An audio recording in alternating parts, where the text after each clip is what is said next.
I stare at my reflection, adjusting the silk wedding dress for what feels like the 1,000th time. The diamonds on my tiara catch the afternoon light, but my heart isn't racing with joy like it should be. Maya, you look absolutely stunning, Emma says, fixing my veil. David's going to cry when he sees you. I hope so. But even as I say it, something feels off. Maybe it's nerves, or maybe it's because Alex has been avoiding me all week. Are you ready for this? Emma asks, studying my face. I think so. I mean, yes, of course I'm ready. You don't sound ready. I force a smile. It's just wedding jitters, right? Everyone gets them. Maya, if you're having doubts, I'm not having doubts. The lie comes too easily. David loves me. He calls me his forever girl. But do you love him the same way? The question hangs in the air. I should say yes immediately, without hesitation, but I don't. Of course I do. Why would you ask that? Emma sits beside me. Because you've been different lately. Distracted. And every time Alex is around, you get this look. What look? Like you're drowning. I turn back to the mirror. You're imagining things. Am I? Maya, Alex is David's best friend. He's going to be in your life forever if you marry David. I know that. Then why do you look at him like what? Like you're in love with him. The words hit me like a slap. That's ridiculous. Is it? Before I can answer, there's a knock on the door. It's time, my mother calls out. I stand up, smoothing my dress. This is it. This is my moment. Emma takes my hands. Maya, if you're not sure, I'm sure, I lie again. I'm marrying the perfect man, starting the perfect life. But as we head toward the door, all I can think about is Alex and the conversation we had last month when he was drunk and told me things he shouldn't have said. Sad I can't stop thinking about. The church doors open and I begin my walk down the aisle. Every step feels heavier than the last. 200 guests rise to their feet, but my eyes immediately find Alex at the altar. He's looking at me with pain and longing that makes my stomach drop. We've never crossed the line, but we've danced right up to it so many times. David turns to see me, and his face transforms. You're so beautiful, he whispers as I reach him. I can't believe you're mine. Mine. The word should make me happy, but it feels like a cage closing around me. Pastor Williams begins. Dearly beloved, we are gathered here today. The ceremony becomes a blur. When it's time for vows, David goes first. Maya, you saved me from myself. You made me believe in forever. I promise to love you, protect you, and cherish you for the rest of my life. My turn. I look into David's hopeful eyes, then accidentally glance at Alex, who's staring at the floor. David, you've given me everything I thought I wanted. I promise to be your wife, to stand by you, and to love you with all my heart. It's not exactly a lie. I do love David. But as we exchange rings, I catch Alex's eye, and he shakes his head slightly, like he's disappointed in me. You may kiss the bride, Pastor Williams announces. David's lips meet mine, and the crowd erupts in cheers, but all I notice is Alex quietly slipping out the back of the church. Mrs. Richardson, David whispers against my lips, using my new name. I smile and nod, but inside I'm screaming. What have I just done? The reception sparkles with fairy lights and white roses. David spins me around the dance floor, while the photographer captures our perfect moments. Having fun, Mrs. Richardson? David asks, glowing with happiness. It's perfect, I lie. Everything's perfect. Sarah approaches with champagne. To the most beautiful couple I know. Maya, girl, you got your fairy tale ending. Did I? I scan the room for Alex and find him at the bar, tie loosened, looking miserable. I need some air, I tell David. This dress is so tight. Want me to come with you? No, stay and enjoy the party. I'll be right back. I make my way toward the garden terrace, smiling at guests who congratulate me. Near the French doors, David's mother, Patricia, stops me. Maya, dear, you look troubled. Everything all right? Just overwhelmed. It's been such a big day. That's normal. Marriage is a big step, but David adores you, and you two are going to be so happy together. Her words make me feel worse. I step onto the terrace and finally breathe. The cool evening air feels like freedom. That's when I see Alex walking toward the hotel's side entrance. Before I can stop myself, I'm following him. "Alex, wait!" I call out as he reaches the elevator. He turns, pain clear in his eyes. "Maya, don't. Just don't." "Don't what? Don't talk to my husband's best friend? Don't check on someone who's obviously hurting?" He laughs bitterly. "Your husband. Yeah, that's what he is now, isn't it?" The elevator dings. "Congratulations, by the way. You got everything you wanted." "Did I?" His jaw tightens. "Don't do this. Not today. Not on your wedding day." But I'm already stepping into the elevator. Do what? Have an honest conversation for once? "Maya, get out. Go back to your reception. Go back to David. He's probably looking for you." The doors close. We're alone in this small space that suddenly feels electric. "I can't stop thinking about what you said last month," I whisper. "About how you felt about me. I was drunk. I shouldn't have said anything." "But you meant it." He closes his eyes. "It doesn't matter what I meant. You're married now. To my best friend. The one person in this world I'd never want to hurt." "Then why did you tell me you loved me?" The elevator stops at the 7th floor. The doors open, but neither of us moves. "Because I'm an idiot," he says finally. "Because I thought maybe... But it doesn't matter now." "What if it does matter?" I don't know who moves first, but suddenly his hands are in my hair and my lips are on his. Everything I've been holding back explodes between us. The kiss is desperate, hungry, full of everything we've never said. When we break apart, we're both breathing hard. "This is insane," he whispers. "This is wrong." "I know. David is downstairs waiting for you."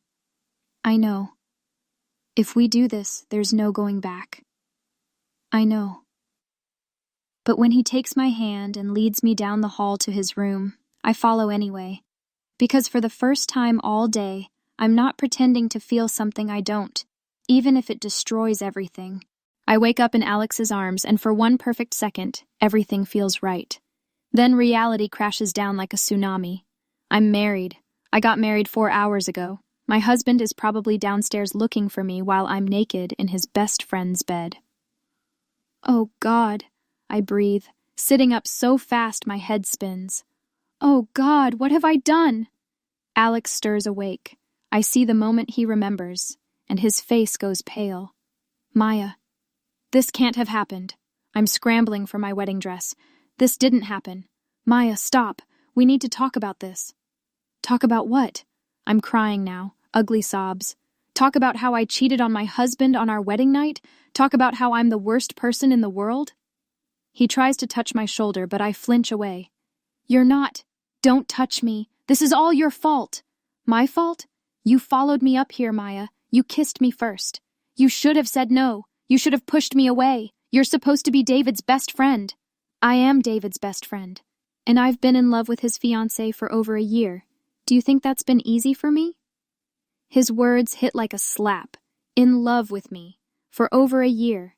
While he watched David plan our wedding, helped with the bachelor party, stood at the altar watching us say vows. "Why didn't you say something sooner?" I whisper. "Because David loves you. Because he's my best friend. Because I'm not the kind of person who steals someone else's girl." He runs his hands through his hair. Except, apparently, I am. I finish putting on my dress, but the zipper is broken and there's a stain on the skirt.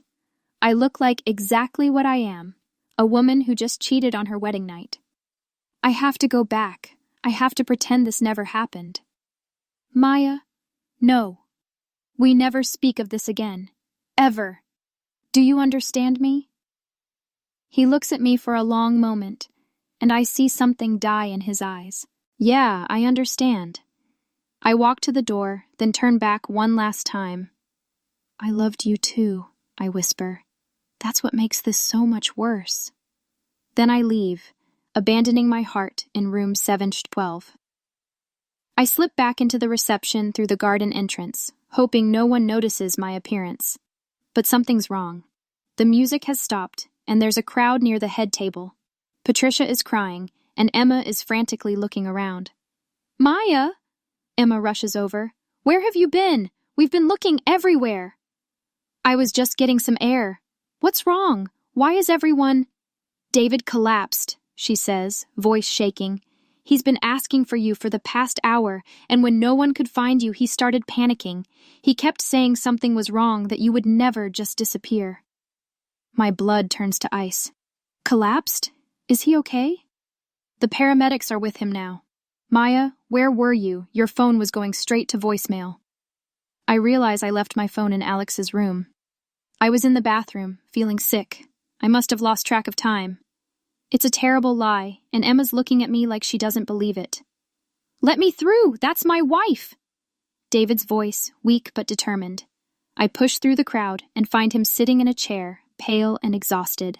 A paramedic is checking his blood pressure while his parents hover nearby. David! I drop to my knees beside him. What happened? Are you okay? He looks at me, and there's something new in his eyes. Suspicion. Where were you? He asks quietly. I looked everywhere. Your sister looked everywhere. Even Alex disappeared. My heart stops. Alex? Yeah. Funny thing. You both vanished at the same time. His voice has an edge that makes my skin crawl. David, I told you. I was feeling sick. Your dress is different, he interrupts. The stain on your skirt wasn't there during our first dance, and your hair? He reaches up and pulls out a single dark hair, Alex's hair. This isn't your color. The room goes silent. Everyone is staring. Our families, our friends, people who came to celebrate our love. My mother gasps. David's father steps back like I'm contaminated. David, I whisper, but I can see in his eyes that he already knows. He knows what I've done. David stands slowly, waving away the paramedic. His face goes from pale to completely emotionless, which is worse than screaming.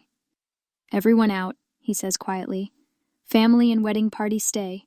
Everyone else, please leave. Guests file out, whispering. I catch fragments.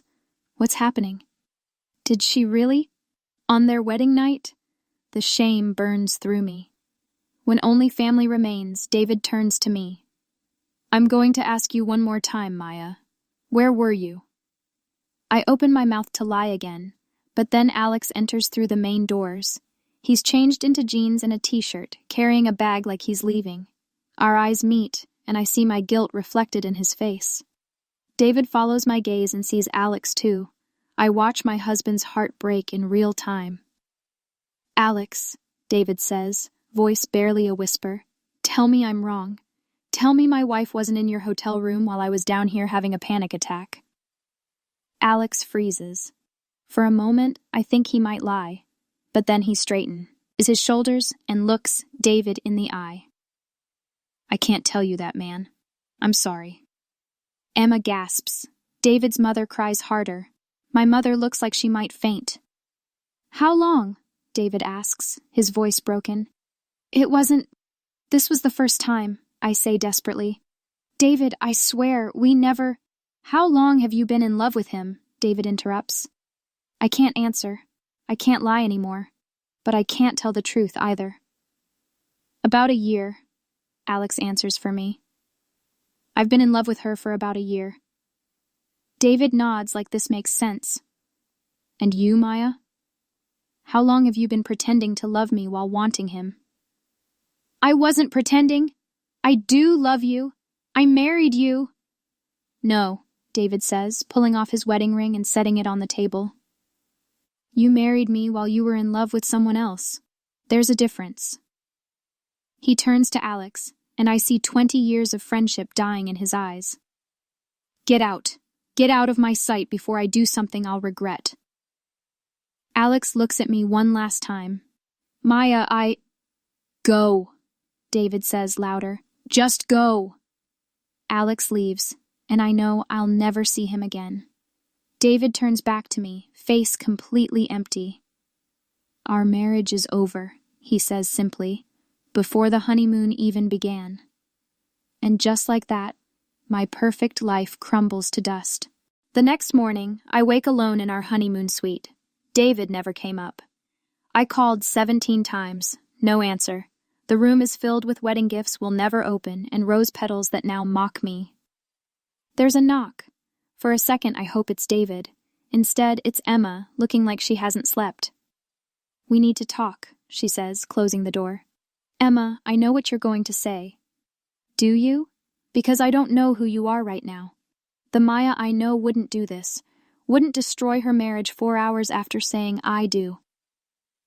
I start crying again. I don't know who I am either. "David's filing for annulment," she says quietly. "His lawyer says since the marriage was never consummated and there was adultery on the wedding night, it shouldn't be hard. Annulment, like our marriage never existed." "What about Alex?" "Gone. Checked out at 2 a.m. and drove to Chicago. David's family says he's not welcome anymore. 20 years of friendship, Maya. You destroyed 20 years of friendship in one night." The weight hits me again. I didn't just cheat. I destroyed David's relationship with his best friend. I broke up families. I turned our wedding into a nightmare everyone will remember forever. I need to see him. I need to explain. Explain what? That you never loved him the way he loved you? That you married him while wanting someone else? He already knows, Maya. We all know. Another knock. This time it's David, still in his wedding suit but rumpled and exhausted. Emma squeezes my shoulder and leaves. David doesn't sit. He stands by the window, looking out at the city. "I keep trying to figure out what I did wrong," he says.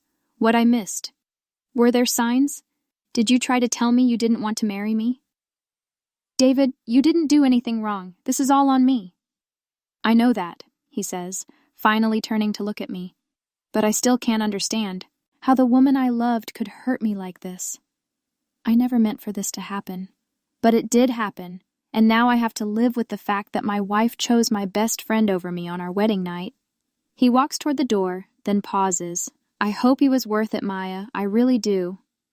6 months later, I'm in a tiny studio apartment working at a coffee shop. I had to quit my job at David's family's law firm. The annulment went through 3 months ago. I kept my maiden name after all. I haven't spoken to Alex since that night. Mutual friends say he moved to Seattle for a tech job. He never contacted me, and I never contacted him. What we had wasn't love. It was destruction, disguised as passion. David remarried 2 months ago. I saw the photos on social media before blocking our mutual friends. He looked happy with Sarah, my former roommate who consoled him after I destroyed his life. The irony isn't lost on me. My family barely speaks to me. My parents are ashamed. Emma only calls on holidays. I became the cautionary tale, the woman who threw away her perfect life for one night of selfish desire. I'm seeing a therapist, Dr. Martinez. We talk about self-worth, fear of commitment, how I confused excitement with love and stability with boredom. "Do you regret it?" she asked last week. I thought for a long time. I regret hurting David. I regret destroying Alex's friendship with him. I regret the pain I caused everyone who loved us. But I don't regret finding out I wasn't ready to be married. I don't regret discovering I was living a lie. I just wish I'd figured it out before destroying everything. Today would have been our 6-month anniversary. I'm working the morning shift at Been There, Done That, making lattes for strangers. Then a customer walks in who looks familiar. It's Mike, David's cousin, staring at me like he's seen a ghost. "Maya, is that really you?" I freeze, hand still on the espresso machine. "Hi, Mike." "David doesn't know you work here," he says quietly. "He comes in sometimes, usually on Thursday mornings. Today is Thursday. It's 10:47 a.m. I see David before he sees me. He's walking through the door with a newspaper, wearing a navy suit I remember buying with him last Christmas. He looks older, more serious, but healthier somehow, like a weight's been lifted. Mike tries to warn him, but it's too late. David looks up from his phone and our eyes meet. Time stops. Neither of us moves. Then he walks to the counter and I realize I have to take his order. My hands shake as I reach for a cup. "Hi, Maya," he says quietly. "I didn't know you worked here." "Hi, David. What can I get you?" "Large coffee, black, to go." His usual order. Some things never change.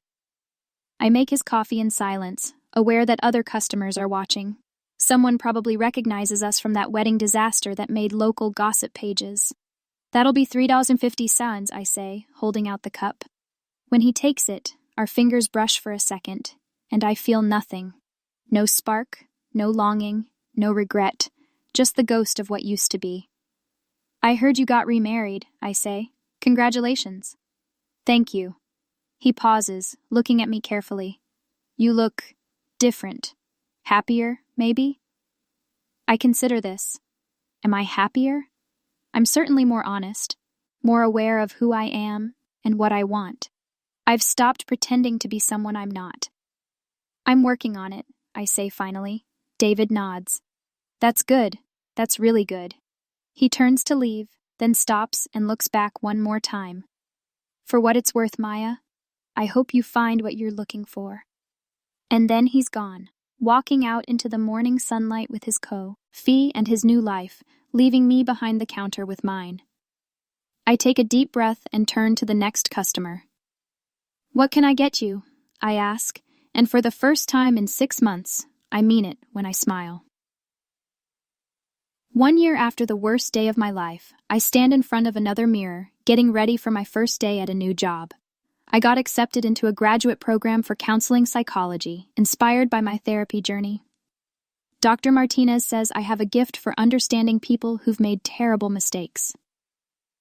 I still think about that night sometimes. About Alex, who I heard is engaged to someone in Seattle. About David, who seems genuinely happy with Sarah. About the life I thought I wanted, but was too afraid to actually live. I've learned that love isn't always enough.